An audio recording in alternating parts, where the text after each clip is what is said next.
All right. Welcome again. This is a Liquid Margins episode with at Hypothesis Social Annotation. My name is Brian Malone. I am the Customer Success Manager for the North American East region. I'm sure she's on the call or joining soon. She won't be a panelist today, but my colleague Jessica George is the Customer Success Manager for the North American West region. If you're joining us from a school, you can kind of guess which one of us to come to based on your location. You can also email us at success@hypothesis, and we'll route you the right way. So if you're interested in getting in touch with us to talk about starting to use Hypothesis in your courses, let us know. Um, I am joined today by two faculty members at Virginia Tech, Deborah Good and Lauren DiSalvo, and I'm going to read their biography statements in a second and then give them a chance to introduce themselves. But my name is Brian Malone. I'm joining you all from Connecticut, Hartford area, and I joined Hypothesis in November last year. Before that, I spent about 4 years as an instructional designer at a couple different schools and started off my career as a college English lecturer, taught advanced grammar and writing of all kinds. So actually a lot of professional writing. A lot of my students were scientists and engineers. Actually entirely undergraduate level. I did get to teach one senior level course once. So all undergrads of all levels, that's what I taught. And I am happy to be here today talking about social annotation because I really care about community and literacy. And that's what Hypothesis is, I think, a big part of what Hypothesis is doing. So today the plan is to introduce our speakers, and we have a couple of short slides that I'll share, including a demo, a very, very brief demo of the tool for those of you who are unfamiliar with Hypothesis. But a lot of just sort of conversation today. We're going to be talking about our speakers' experience using the tool, advice they would have for people who are maybe getting started, and differences they've seen in their classes with their students since starting to use Hypothesis. So thank you again for joining. We've got about 62 people here and counting. So I want to start by, I'll introduce Lauren DiSalvo. Again, both of our speakers are from Virginia Tech. So as an archaeologist turned art historian, Lauren DiSalvo's interests lay at the intersections of these two disciplines in the field of classical reception.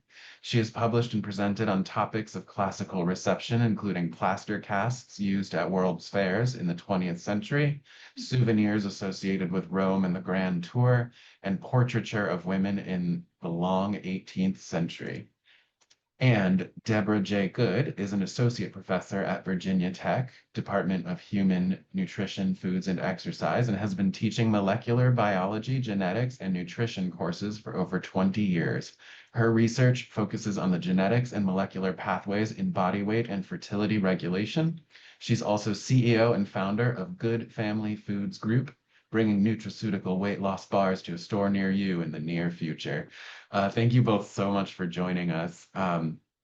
Why don't I begin by sharing our uh, slideshow here? I'm going to do I don't know how many minutes, like a very short, brief demo of our tool here, and then we'll get into some questions. So the slideshow, which I realize I probably should have been sharing from the start.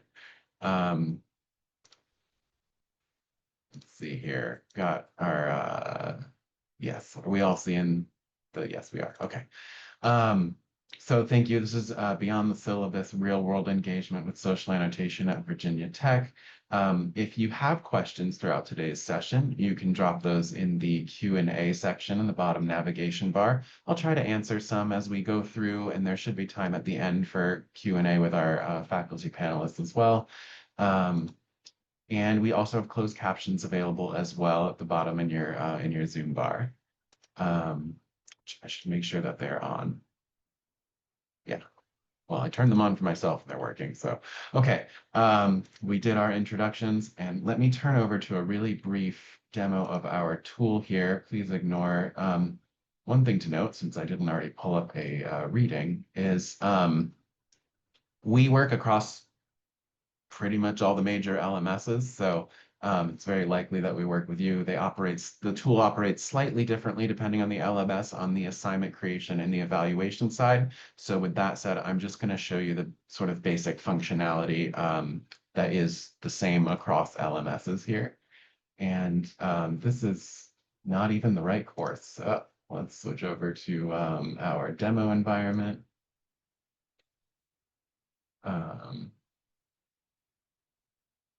And I will pull up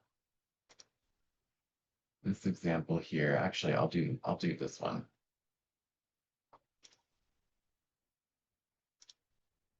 Okay, so what you're seeing on the screen now is going to look the same across LMSs. And we are looking at an example of social annotation in a calculus course. The way our tool works is when instructors assign typically a PDF reading. We also work with things like YouTube and URLs. We have some other options, but typically a PDF reading. There will be an overlay along the side. That overlay, that sidebar, is the hypothesis tool. We have annotations happening that correspond with these highlights in the text. And you will start to notice your students replying to those annotations along the sidebar. We can do things like filter down to different annotations based if we're trying to sort of sort through these annotations and get a sense of individual conversations happening related to a certain marker here in the text. We can do all kinds of things. Like here's an example where the demo instructor is teaching through the text by asking students to reflect on a certain point, and the student is responding. And I have all kinds of things I want to say, but I'm trying to focus on what's most important, and I suppose that is the process of leaving an annotation, where you just select the text you want to annotate. You'll select annotate, you'll have a real basic text editor. We can do things, do some basic text editing, bolding, italicizing, quoting, linking. We can embed images in here. We support LaTeX language for those of you in STEM working with equations. Some basic numbering. We can mention other people in the course. And I'm gonna sort of leave it at that. I will say we recently rolled out image annotation. So you can either drop a pin over a certain image on your text and the surrounding area will become your annotation, or you can select an area of an image and their selection will become your annotation. So that's what the tool looks like. I'm sharing this with you so that as our speakers talk today, we'll know we'll have a sense of what the tool looks like and you'll have an idea of kind of what we're referencing. So I think that's all that I want to say about the tool, and we're going to dive into our discussion now. And I know it looks like Debbie, you maybe added a few slides, so if at any point you want me to bring those up, just let me know and I will do so. So I'm going to stop my screen share, and I'll start with our first question, which is, and either of you is welcome to answer first. To start off, can you tell us about your teaching context, just what courses you teach, what kinds of students you work with, and just maybe what are the sort of challenges around engagement or reading comprehension that led you to start using Hypothesis?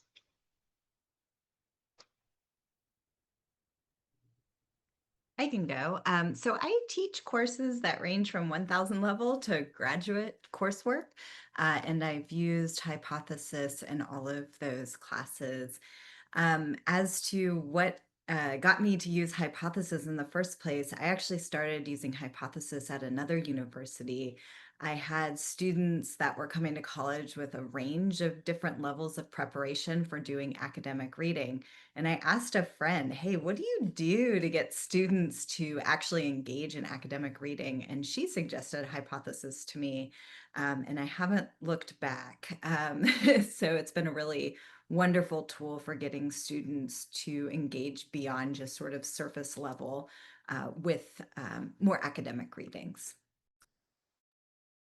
Yeah, and I'll I'll definitely second what Lauren says. So I have mainly used this in a 4000 level course called Metabolic Nutrition, where I try not only to give them what we already know, but also have them think about new case studies or those sorts of things through papers. And in the past, I've done that as uh, students, forming a small group and talking about it, or doing discussions in Canvas.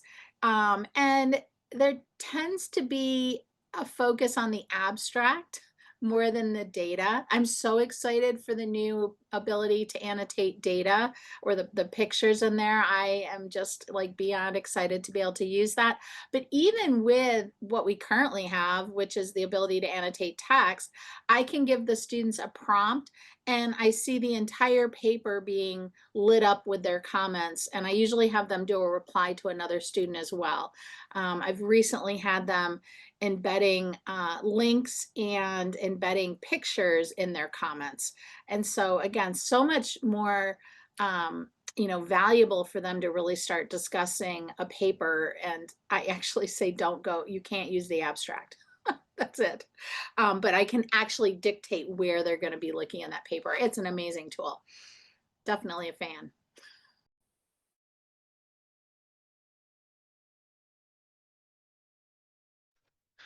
Thank you both. So you hit on a few things that I want to get to. I'm choosing which one to talk about first, but I'm curious maybe if we could say more about like where does hypothesis fit into your assessment structure in the course? Like, are you assigning hypothesis alongside all readings in your course, most readings in your course, just a few? Like, and how does your use of hypothesis sort of work in the larger scheme of your like assessment structure in your courses typically? And I can maybe Debbie, if you want to start first.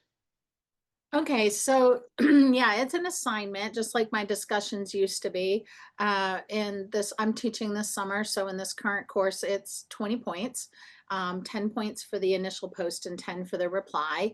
I'm using it to emphasize a case study or some particular maybe interesting, weird finding that we can't quite explain yet, for them, something that I want them to really think about a little bit more. Because again, as a 4,000 level course, I want them to be able to leave with the ability to critically evaluate the literature and pass on that information. So my assignments are set up for that. I also do start them off with a bonus question on annotating the syllabus, which Mm. again, I have found that annotating the syllabus is much more engaging to them than just doing a syllabus quiz. Because they, it used to be, oh, we'll just do a syllabus quiz, but they annotate the syllabus and they find things. Actually, they usually find mistakes in the syllabus that I meant to remove from the year before. But anyway, that's okay too. Um, but they actually are really looking deep into the syllabus and knowing that they have to highlight things. So that is another amazing part. That's not for a grade, as I said. That's usually I give them like a point to annotate the syllabus and note something that someone else in the class hasn't. Gets them started and everything. And yeah, I guess that's all I have to answer. Yeah, I usually do not have students read any material like an article without having some sort of assignment built around it. And so when I use hypothesis, I use it in a variety of different ways. Usually it's fitting into themes that we want to develop in the class, or in preparation for class discussions. A lot of times is how I use that. And so that's kind of how it's fitting into the structure. So for upper level 3,000 or 4,000 level classes, it's really just a way to prepare the students for a class discussion, for me to be able to go through and see what kinds of questions they're asking, what kinds of things they're interested in, where some problem areas of comprehension may lie. And so that's kind of the way I use it in those upper division classes. In lower division classes, I'm using it more as a tool to help guide students through the reading. So I'm leaving a lot of annotations explaining what terms are, asking questions to sort of prompt them and get that started. And so there won't always be a class discussion around those articles because they're usually much larger classes, but that's kind of the way that it fits into my assessment structure in my class. And I've also done some things where hypothesis is part of a multi-stage assignment and hypothesis is part one. So one of my favorite assignments that I did online for an online class once was the students had to choose articles to read on a certain thematic topic in the class, and they would annotate them in hypothesis. And then the next stage of the assignment was they had to go to Wikipedia pages and find a place for new information that they learned from the articles and insert that into the Wikipedia page. And they kind of posted on discussion boards their proposed suggestions to augment different Wikipedia pages. And the students kind of figured out together which ones they wanted to upvote to move into Wikipedia. So it was kind of a fun jumping board for me for using hypothesis as sort of part one of an assignment. Brian, I don't know if Oh, you're going to bring this up, but I wanted to add in about what Lauren said with the bringing it back into class. So right now I have an asynchronous summer class. So I don't bring it back into class as a class discussion because we don't have a synchronous time, but I do bring it back in and they know they're going to get this as some sort of question on the exam, which happens every week because it's again a 6-week summer class. Definitely in the spring. I also think it's very important to bring that back into class because I do have those students in person, and they do their own little discussion and then we discuss out. We you know, and uh, you see so much more discussion when they have annotated first. That was initially what really drew me. But it still works in an asynchronous class in the sense that, but I think you still need something to build on top. They have to see why they're doing that. So if they're not going to discuss it in class, I'm going to say, well, there's going to be definitely a question about this on the exam, and then it becomes important. thank you. Yeah, I'm glad you brought up course modality and that idea of making sure the conversation kind of scaffolds into something else instead of just sort of like existing on the document as an assignment and we all kind of move on. Um, yeah, I appreciate that. We have a ton of questions already in the Q&A. One thing I was going to ask about was, introducing your students to hypothesis at the beginning of the term and what that looks like. But one of the questions we got that I will direct to you, Debbie, is uh, I want to tie into this idea of introducing students to hypothesis at the beginning of the term, which Lauren, I'm going to invite you to speak to that. But since Debbie mentioned the annotating the syllabus, we had somebody ask, as someone who has never used hypothesis, what do you mean by annotating the syllabus? Yeah, so I just had the regular syllabus that I always have. We use Canvas here at Virginia Tech, so that's where I had it. And then I made an assignment where I uploaded the PDF of my syllabus, the entire syllabus, into the hypothesis tool. And I just simply asked students to highlight something about the course that they needed to remember. Or to know about, and they thought other students needed to know about. And so they just highlighted things like, oh, she drops one exam of the 5 exams. Oh, you get 10% off if you're late. And so everybody saw that. Now for that, I do see another question in there about class, about how many students can do it at the same time. For that Mhm. syllabus annotation, I thought it was really important that the whole class see what everybody was saying. For the papers, I normally break that up into groups of about 5 and have them work together in a group about 5. But I have had a course of 200 use the annotations, and it works. It's a lot. There's a lot going on there, and you have to allow overlap at that point of things that they're going to say. But it works, I think, with any class size. So that kind of answered two questions for you at once. Yeah, I appreciate it. I'll turn that to Lauren for like just what's the process of introducing students to annotation for you at the beginning of the course? And what are your thoughts on sort of class size question and the usage of the tool in class size? Yeah. So I usually introduce it to them in class. I also usually have a video tutorial of me using it embedded in the assignment. And students seem pretty open to it. I kind of pitch it as it's like having a class discussion, but virtually and not all at the same time. So it's really great. And I do notice students do circle, especially graduate students. They always come back in to check to see if people have replied to their things, and they'll update conversations.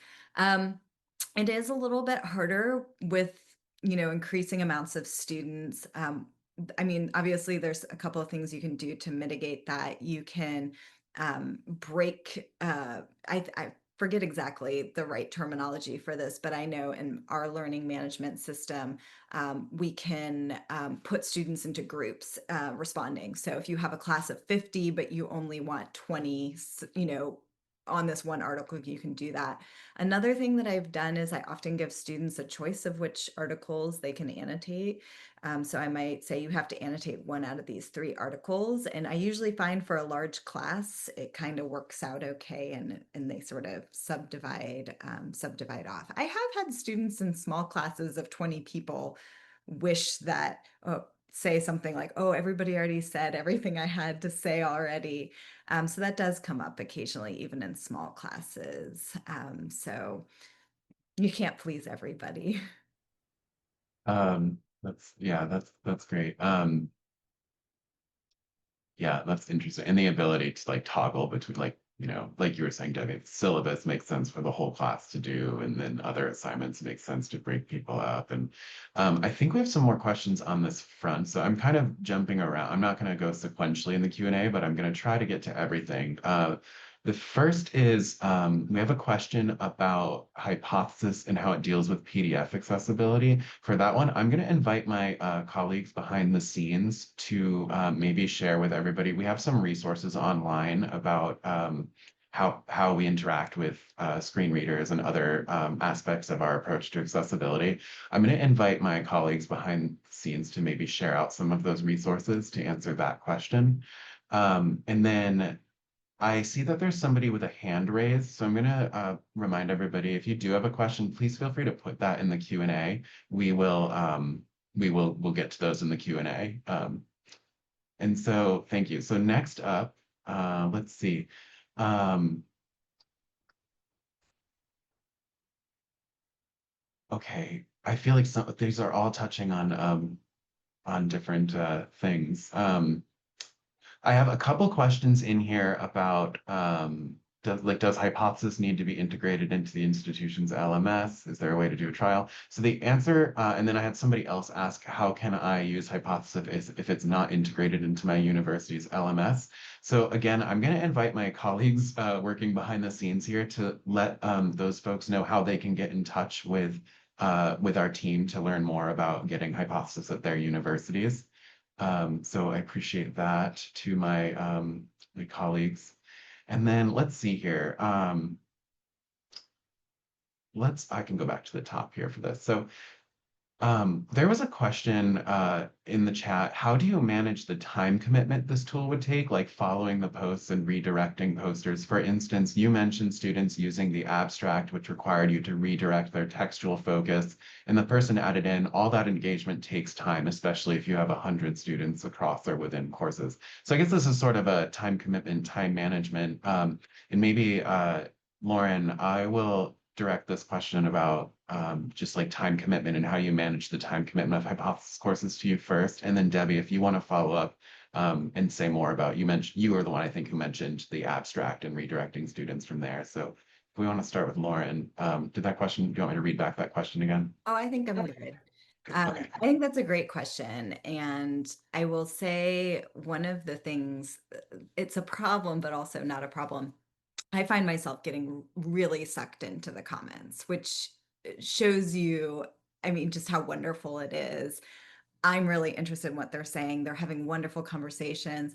I laugh out loud reading a lot of the comments. You really get to see the students' personalities, and some of them just have these laugh out loud comments where you sound like a lunatic sitting at your desk. But it really can be a time suck if you let it. So I have to be really careful about guarding my time when I'm going through assignments and looking at them.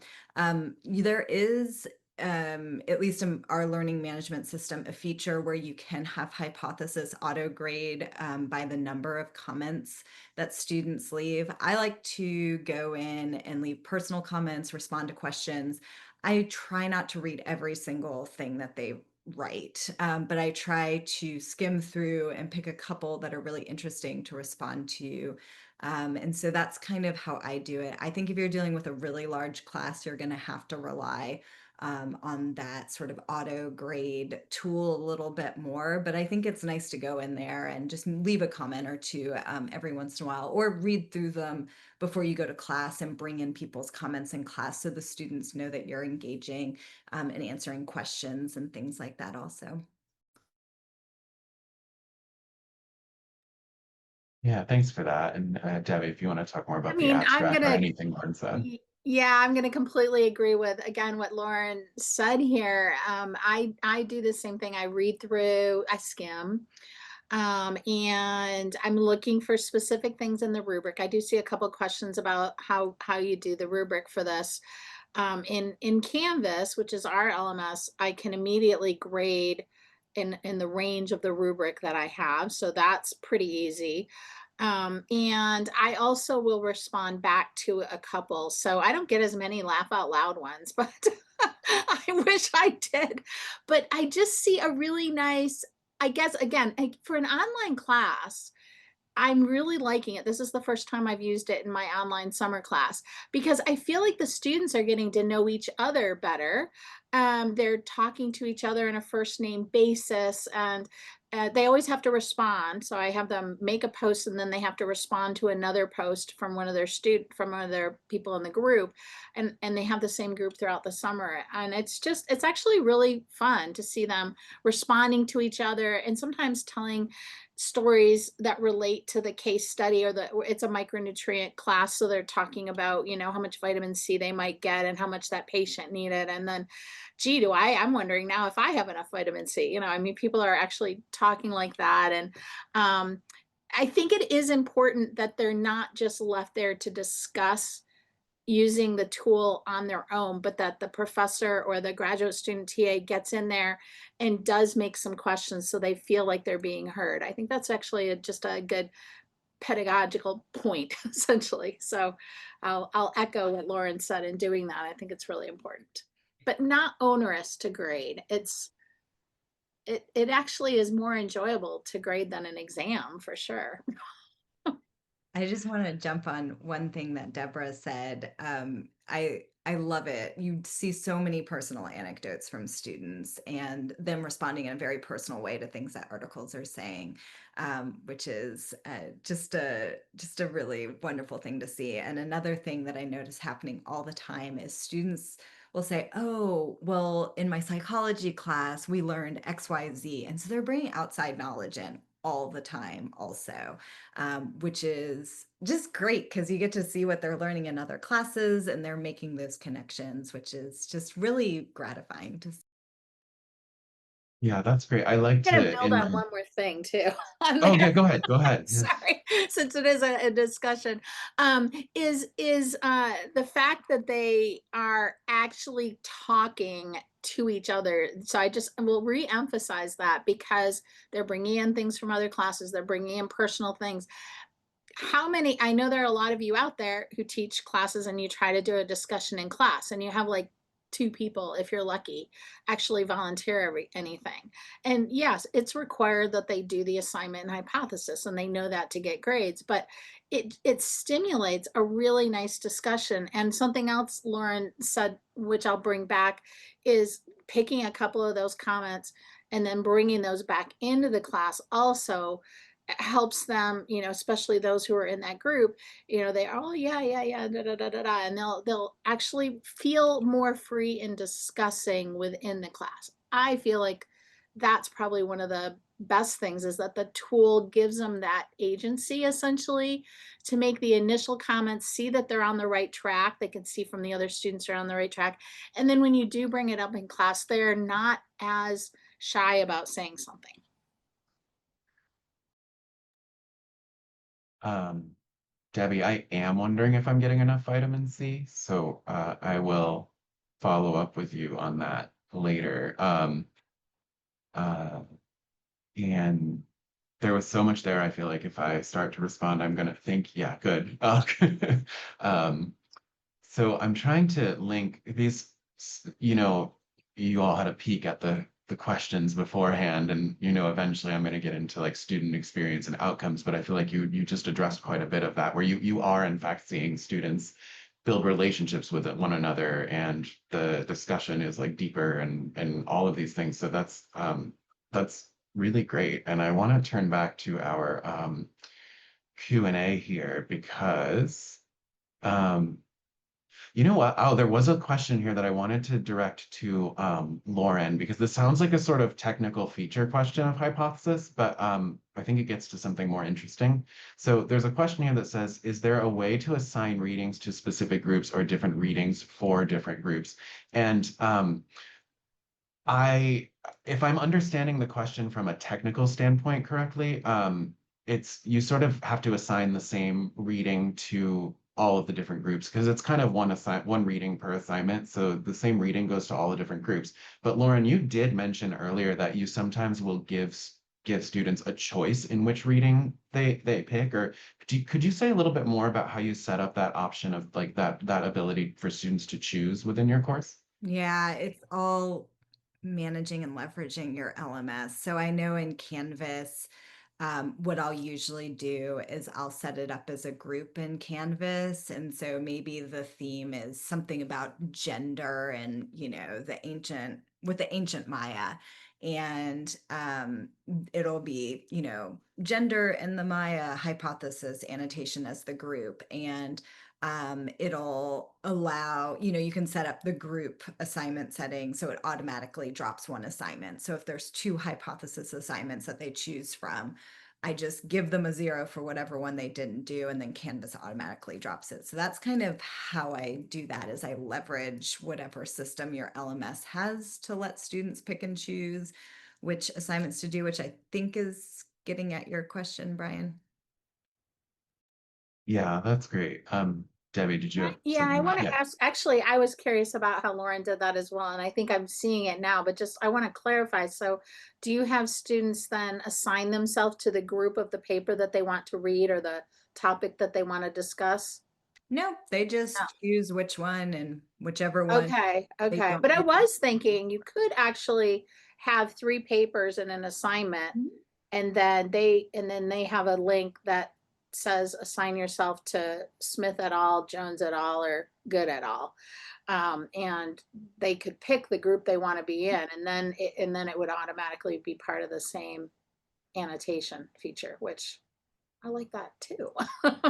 There have often been when I wanted more than one paper, and what I had done, just to comment on that is I actually just put the papers into a single PDF and gave them all the papers, and they could annotate at least once anywhere in those papers.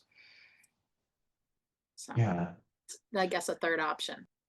thanks for that. And that sort of brings me into like the types of readings that we're picking. There's a question in here that I will um, invite you to answer first, Debbie, because the question's specifically asking about scientific papers, but I want to change the wording there. Instead of scientific, maybe just talk about like academic or scholarly articles, because I'm wondering if that would also open up some room for Lauren to talk in here. But so the question as it's written is, do you use scientific papers? What do you require for annotations? Can they write anything, or do you have a specific structure? And what rubric do you use? The rubric piece, we integrate with Canvas rubrics. Um, so for those of you using Canvas, we can integrate with the Canvas rubric tool. In other LMSs, you certainly can create a rubric, and we do have some guidance on that, which we can try to dig up in our resources for you as well. But so yeah, and maybe I'll go to Debbie first because the person who asked the question is specifically using the word scientific. So do you use scientific papers, and what do you ask? Do you require the students to do a certain amount of types of annotation or anything? So I'm almost exclusively using scientific papers, but and so they're, you know, a PDF from a journal article, and it could be a brand new paper, it could be an old paper. I mean, usually they haven't read all of the literature out there, so it's pretty fair to say they haven't read it.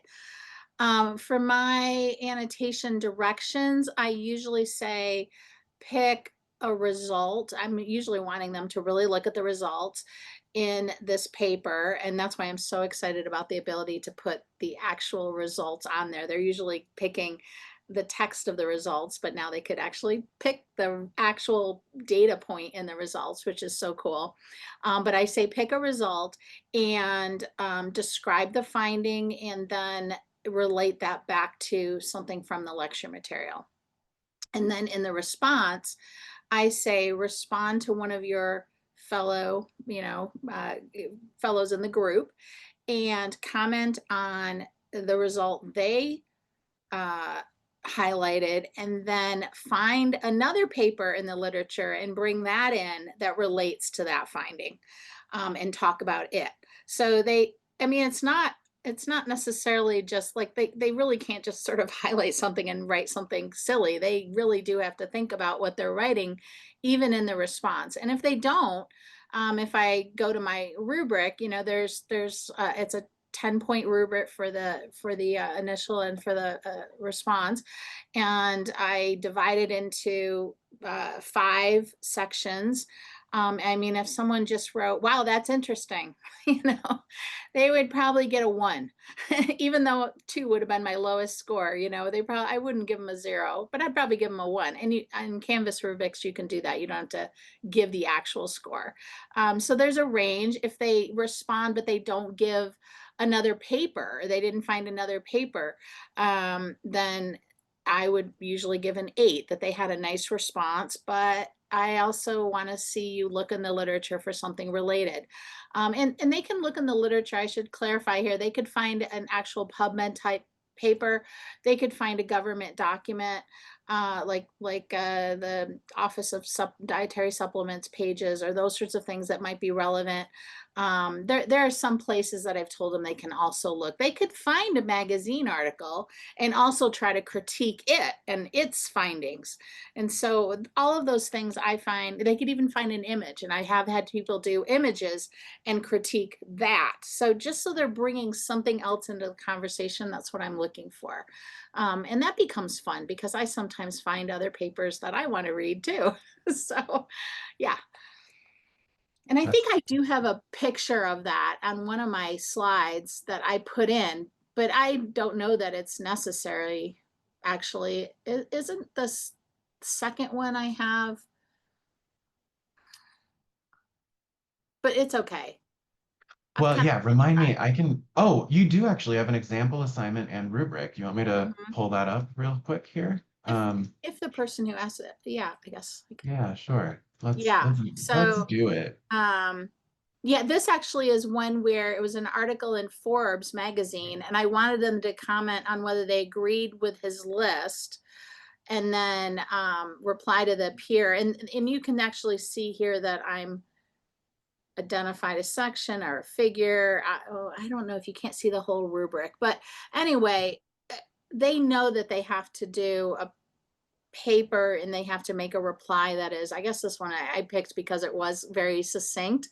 But you can see some of the things that they've highlighted. Some people highlighted the whole list.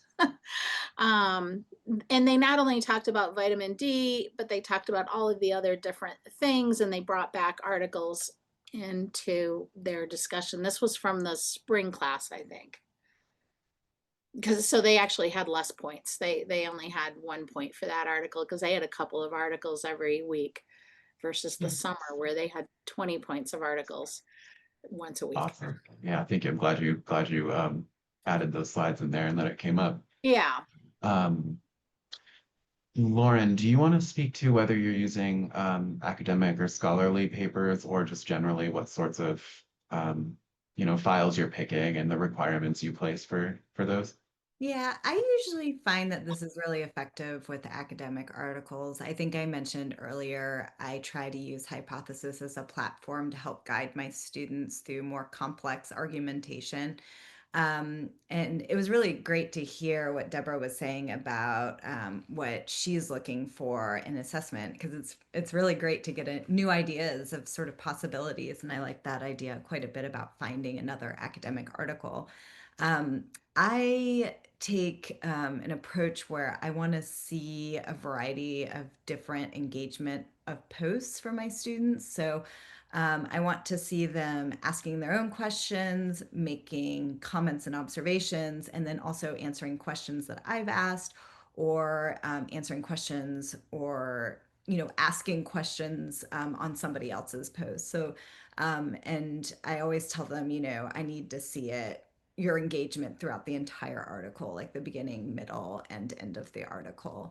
And so it's really nice. So they can't just go through and answer everybody's questions and say, yes, I agree with what student X said. So it sort of encourages them, I think, to engage in some different ways. Um, Thanks for that. My efforts to link the questions we're getting in the Q&A to the things that you're speaking to is sort of flatlining a little bit. So I'm gonna just kind of go in order. I know we have more questions related to like point values and things, but there's so many questions that have come in here that I'm gonna try and just maybe loop back to those as we get to them, if that's okay with everyone. And I also apologize because I feel like this may have come up to some extent earlier, and I also might be entirely wrong. But are your activities primarily in class or primarily outside of class, or do you do a mix of both? I apologize if you've already spoken to that. I can't recall if you already had. I don't know if anybody has. Either one of you is welcome to start on that. I mean, mine are the annotation part itself is always outside of class. And then the response I would make in terms of what's inside, there has to be something, I think, extra to continue to engage the student and reinforce what they learned in the discussion itself. So that's inside of class when I have an in-person class, and it's as another, I usually put it in the review session that I do, which I make the summer class itself, I have some videos already pre-made, and so everything just loads and it's asynchronous, but then I make a review just for that particular class and just for the exam I'm going to give them, so that I review again what they talked about in hypothesis, and then they know it's going to be on the exam. In spring, we physically talk about it in class, and it's actually also on the exam, usually. So hypothesis is always linked to something. It's never just hypothesis discussion in an assignment as a self-contained entity. But the annotation part happens Yeah, out of I class. mean, I don't think any of your stuff should be isolated anyway in a classroom, right? I mean, you should be Right. continuing to build, and so this is no different. It's not like that's an extra thing. That's, a discussion Yeah. in isolation is not a discussion. It's all interwoven anyway. Yeah. So yeah, I love that.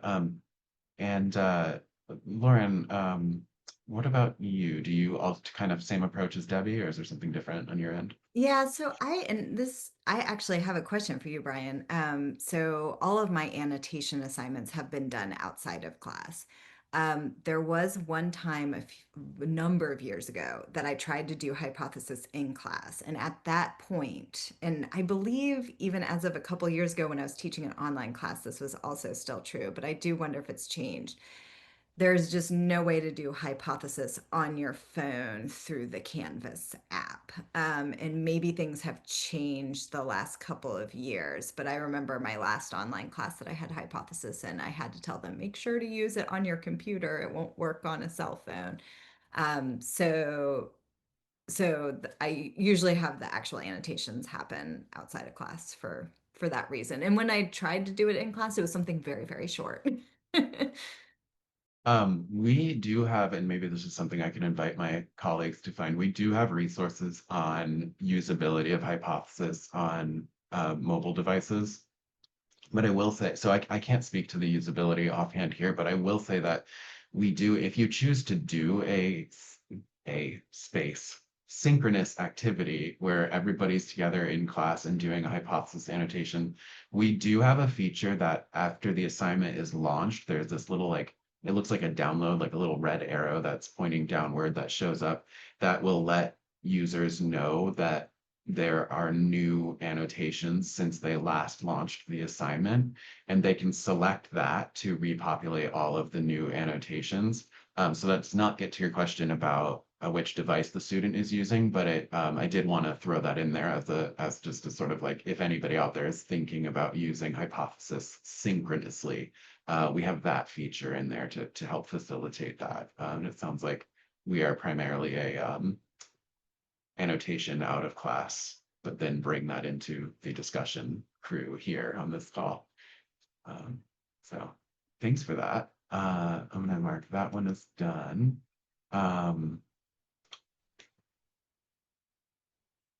Okay, this is really good, and I'll start us off on this one. There's a question here about you are speaking on social annotations in documents. How about videos and lectures for online classes?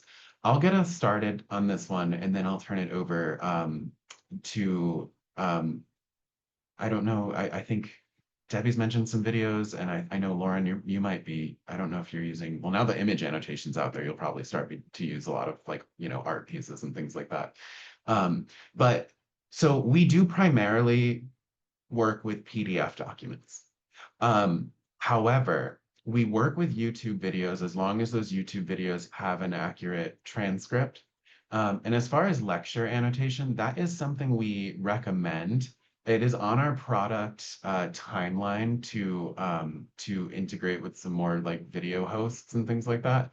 But what you can certainly do is if you record a lecture, um, and you share that lecture, and you also then like save the transcript of that lecture as a PDF, you can have your students annotate the transcript of your lecture as an assignment. And I have heard of some people getting excited about that opportunity.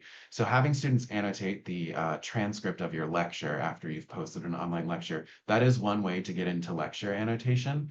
The other thing you could do, even in person, this is slightly different, but even in person, if you were to provide students with an outline, like lecture notes for the day, it's not going to be a verbatim thing. They're not going to be able to annotate your transcript, obviously. But if they're engaged with your lecture and as a note-taking strategy want to annotate certain parts of some sort of outline that you've given, that is something you can do for an in-person kind of lecture as well. But so that's just an answer on like, we do primarily work with documents, but there are ways to integrate videos and lectures. I don't know if either of our speakers have you used YouTube or video, or have you done anything on this front? Because if the answer is no, that's okay. I can just kind of move Only on. I just wanted to only speak for to them to that. post into a response. So I've had them put the links in Oh, a response, but never had them annotate that. Um, Question for you though, if you have a class of, let's say 100 students all annotating at the same time, do they have to keep refreshing to see the new annotations? Is that how that works, or is it all seamlessly coming up like a Google Doc? it's absolutely seamless and perfect. No, it's you're not going to see it necessarily populate in real time, but there is going to be that little icon that's going to indicate to students if they select that, they can then it will repopulate. But it'll let students know, hey, there's new annotations since you launched the assignment. You would have to select that icon, and then it will repopulate. So it's not going to be like in real time. Students would have Yeah. to know about that that synchronous. I mean, I like the idea of an outline of a lecture that they could then annotate for a small, maybe number of points, or just if they want, to highlight some things that they think other students should also use. Um, yeah, I like that idea. Um, Lauren, I saw you shaking your head about YouTube videos. Do you have anything you want to add on that front, or pretty much not? That's not really a feature that you've No, used yet. I'm super boring, but I'm really looking forward to the image annotation feature. I've done a lot of image annotation assignments on other platforms, and so I'm excited to make it a little bit more streamlined. Awesome. We have about 8.5 minutes left here, so I know that when there's just a few minutes remaining, I will turn back to our slides and let people know what's coming up. And for those of you asking questions about how to start using Hypothesis, I should have some just some information on how to get in touch with us on some slides. So I'll spend our last few minutes on those. In the meantime, I'm going to do something a little non-traditional here, because we do have a number of questions left in the Q&A, and I shared a rough outline of questions with our speakers before our event. Um, have either of you seen a question in the Q&A, or in the list of questions I gave you beforehand that you really would like to answer, or that you feel like you have a ready answer for? Offhand, I might just invite you to answer the question you feel called to answer.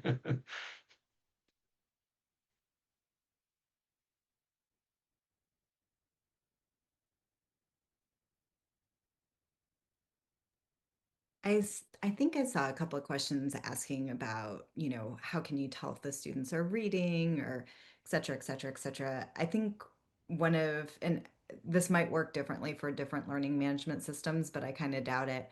Um, One of the things that's been really useful and maybe a little bit depressing about the hypothesis tool is the timestamp on all the comments that the students read or leave. And so you can tell if a student is starting to read this article 10 minutes before class starts, which is depressing. But then it also gives you an opportunity to discuss with students how to set yourself up for sort of critical reading success. And so, like Deborah mentioned earlier, I definitely have something on my rubric that allows me to grade the quality of the annotations and whether they're spending time with the reading. And so, I think you can gently guide students to reading comprehension. And I mean, honestly, in my experience, students are looking for shortcuts on readings. Asking students to provide a reading response to articles doesn't really work either. I think, like Deborah mentioned, having the assignment, the hypothesis reading assignment feed into something else, whether it's an in class conversation or something else larger, really encourages students to spend that time reading. And I do think I get much better reading comprehension and time spent on the readings with hypothesis than I did when I asked them to provide some sort of reading response. Thank you. Deborah, do you want to pick up on that or redirect us to another question? Well, actually, I'll pick up on that with if you put that slide up that I have where I Sure. looked at my spot score before I was using hypothesis and then after. It's not, this is not highly scientific and validated, I was just going to but say, that's right. We have data, people. We're gonna. in spring of 2023, I had just the regular integrated tool discussion.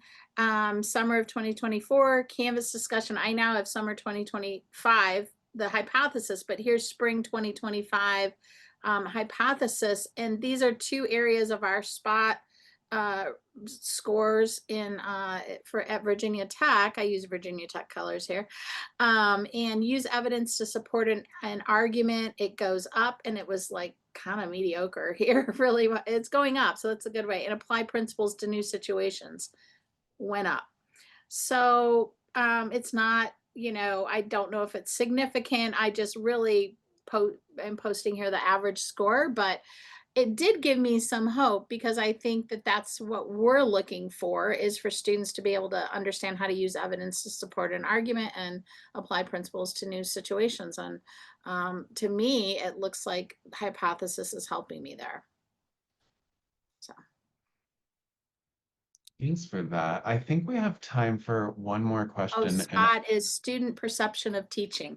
Someone just asked in the chat, student oh, perception of oh, teaching. great. It's our end of Oh, the that's great. year evaluation of us, that we all take a glass of wine and read, because otherwise sometimes they can be too depressing.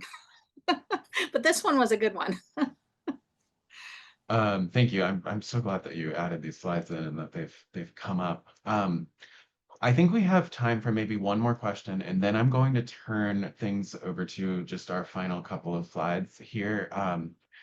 I want to end with, and I apologize to those of you who have questions that we haven't gotten to yet. I see some great questions in here. I very much, I would love for you to reach out to us on the customer success team because we can definitely answer these in greater depth. Or my colleagues might be able to have some time to answer things while we're wrapping up here. I wanted to ask you about just reflections on how your use of hypothesis has evolved now and how you see it growing in the future. I know we've mentioned image annotations will change things, but um, what is like, I guess this is sort of a like advice for people that are getting started with hypothesis. What might you do differently? What are you looking forward to changing moving forward? And maybe Lauren, if you want to start with that. Yeah, I can just share one thing that I find myself doing increasingly more often as I've been using Hypothesis. When I use it for seminar level discussions where, all we're doing for that entire class period is discussing the hypothesis readings. There's always that one or two students who just say nothing, despite all the avenues of participation that you've given them. And so I've been really reliant on hypothesis to get them involved in the discussions. So they still may not talk in class, but what I'll say is like, oh, I noticed student A said this really interesting thing in hypothesis. What does the group think about it? And so I've been using it as a way to sort of try, and every once in a while that super shy student might actually respond to something that somebody else says. So I've been really relying on it to involve students who are really anxious about speaking, even in a small group.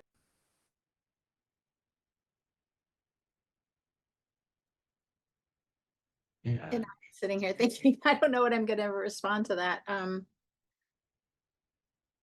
Yeah, I don't think I have anything extra to add that I haven't already added. Just I see myself continuing to use it. We have a Virginia Tech specific course through our professional development network scheduled for later in August. I know there was a question maybe that I would bring up to you, Brian, about cost and those sorts of things, because right now students don't pay for that. It's a university paid for thing. And I know, I mean, I'm always worried about that too, because I have used other modalities like the clickers and the top hats and those sorts of things to get discussion. And I love them, but you're now asking the students to buy something else. So I guess I'd say that I like the fact that I can pose questions with a supported paper and get a discussion, and it's not costing them anything more.